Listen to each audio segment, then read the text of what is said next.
Good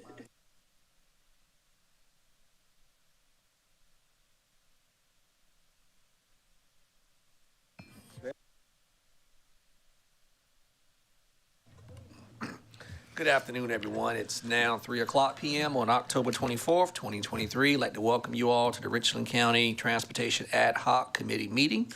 This meeting will now come to order. Madam Clerk, take the roll, please. Brenham. Here. Livingston. Here. Weaver. Walker. Here. Mackey. Here. We have a quorum. Councilman Weaver is present, but he had to step away to take care of a personal matter. And also want to acknowledge a couple of our colleagues. Councilwoman Gretchen Barron is attending this afternoon's meeting virtually. And good afternoon to you, Councilwoman. And Good afternoon. And also want to acknowledge our other council colleague, Councilman Derek Pugh. Good afternoon to you, Councilman Pugh. Thank you, sir. Next item on the agenda is item 2. I'm sorry. And there is Councilwoman English, who is uncharacteristically mute at the other end there. The Honorable Councilwoman Shirley English. And good to see you again, Councilwoman. My apologies. Thank you, sir. Next item on the agenda is item 2, approval of the minutes from the September 26, 2023 meeting. Any changes, additions, or deletions? There being none, entertain a motion. Mr. Chair. Second. It's moved to properly second. Any discussion? Madam Clerk, take the vote. Brenham. Yes. Livingston. Yes. Weaver. Yes. Walker. Yes. Mackey. Yes. Motion approved.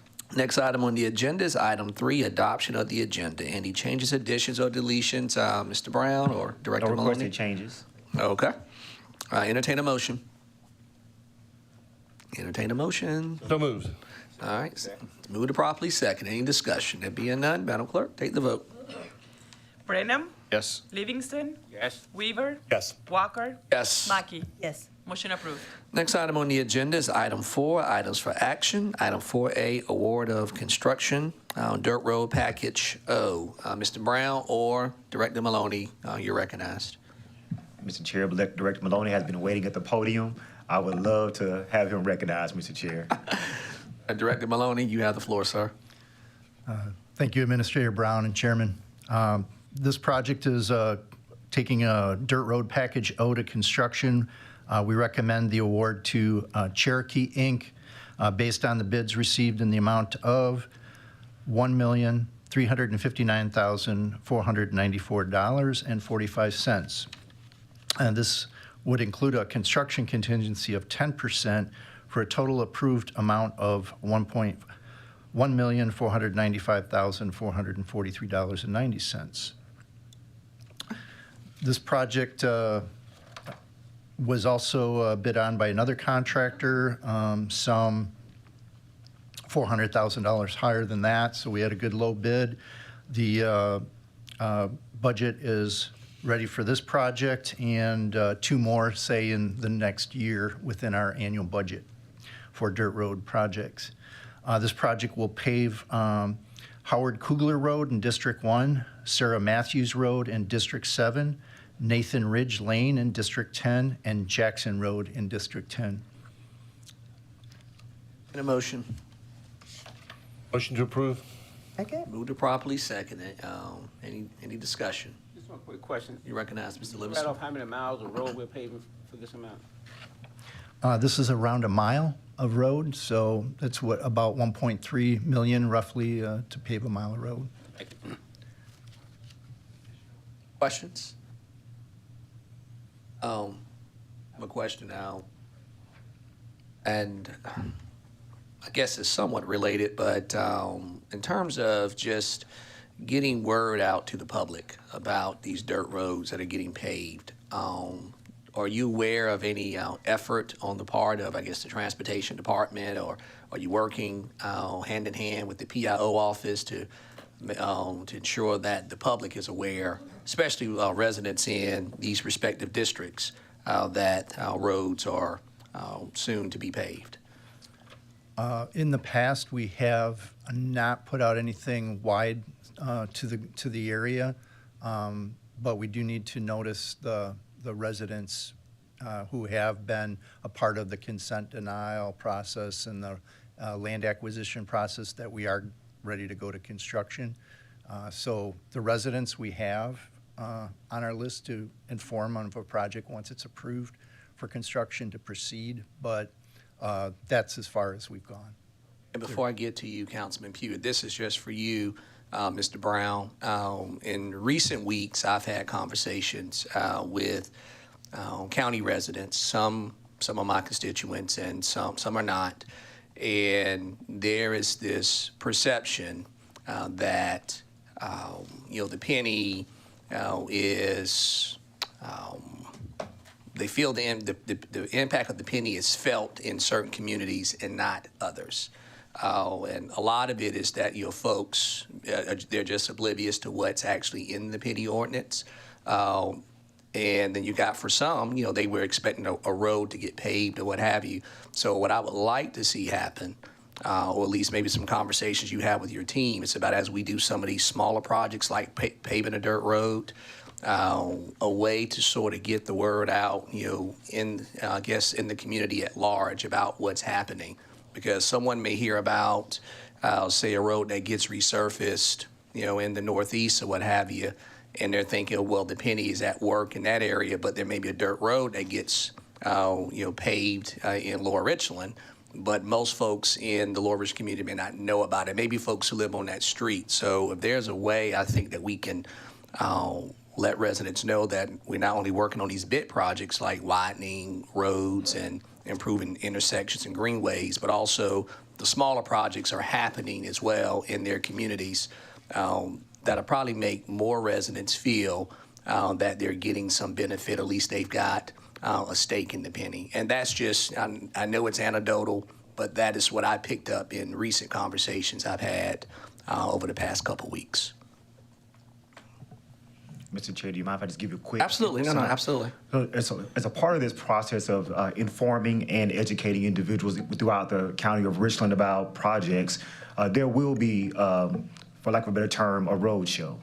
How many opportunities we'll have to do that, we'll have to kind of talk about that so that folks can have an understanding within their area of livability what the county has done by way of investments through the citizens' vote in a referendum for the penny. So, which would be specific to their locale and talk about those things that were the list of items in a referendum, how that applies, and just, again, to inform and educate. Because to your point, we certainly heard individuals ask questions, and they're very informed. They have information that they are aware of, but they may not have the nuance to what my experience is in my community, within Richland County as a whole. So yes, sir, that is something that we will be doing, just separate apart from any other efforts. Mr. Brown, that's not a criticism. I don't want you to think that I'm criticizing you or your team or what have you. It's just an observation that I've made, especially in conversations that I've had, in recent weeks with folks. That's all. So it's more so an FYI and something I don't want us to be oblivious to. Understood. Yes, sir. Councilman Pugh and then Councilman Weaver. My question is sort of along the line. Thank you, Mr. Chair. My question is sort of along the same lines of what the chairman just spoke about. How was these projects chosen? Because those are the kind of questions we get in our districts and in the community when they look and they see certain roads being paved in certain areas, just like the chairman just said, they ask, well, how's the penny working for this area and it's not working for our area? So can we elaborate on how these projects were chosen? Yes, sir. They were scored originally, so how they were funded, and there is a large list of unfunded county-maintained roads as well, but they were chosen based on population living on the road. So how many households per mile? So it didn't matter how long the road was, but if you had just 2 residents living on a half-mile of road, that would have scored. It's more expensive to build that per resident, so that's how they looked at it, cost per mile per resident. And the highest scoring had the highest density. They were also given credit for churches and other things on the road or on the corner. And if it was a through connecting road, got an increase in its score. So that's how they were funded. How these roads were chosen off the funding list we created a list of projects that were available where we had the right of way or ability to quickly get it. So that is on our TPAC report that we can provide as well to you. It's years 1 and 2. Those were the first projects put forward, and then a few years later there was what's called years 3 and 4 projects. And we have a list of both of those where a lot of people, and I brought it up at a recent meeting, that you can look at some of those and see these are projects we just paved or about to pave, and we're going off this list because these are the available projects where we have right of way ready to go. So you now have a short list of what's about to happen. And so that we can provide you as well and get that out to the public. Thank you, Councilman Pugh. Councilman Weaver? Thank you, Mr. Chairman. If memory serves, I think we talked about it in Charleston about the signage, and I think we said something about maybe DOR had said we can't do signs or something out of the penny money. But my point then was, why can't we just pay for the signs ourselves out of penny money to put by the roads that are being done to remind the public this is a penny project? I don't know. That just comes to mind. Additional questions, comments? May I? No. You're sure. If you So part of that process is the transportation team will be doing signs. Okay. So just to kind of communicate that is something that will be happening. Okay, good. questions, comments? There being none, Madam Clerk? Brenham, Yes. Livingston. Weaver, Yes. Walker, Yes. Mackey. Yes. Motion approved. All right, next item on the agenda is adjournment. I need a motion. All right, second. Second. It's non-debatable. Madam Clerk, take the vote, please. Brenham, Yes. Livingston. Yes. Weaver, Yes. Walker, Yes. Mackey. Yes. Motion approved. We are adjourned.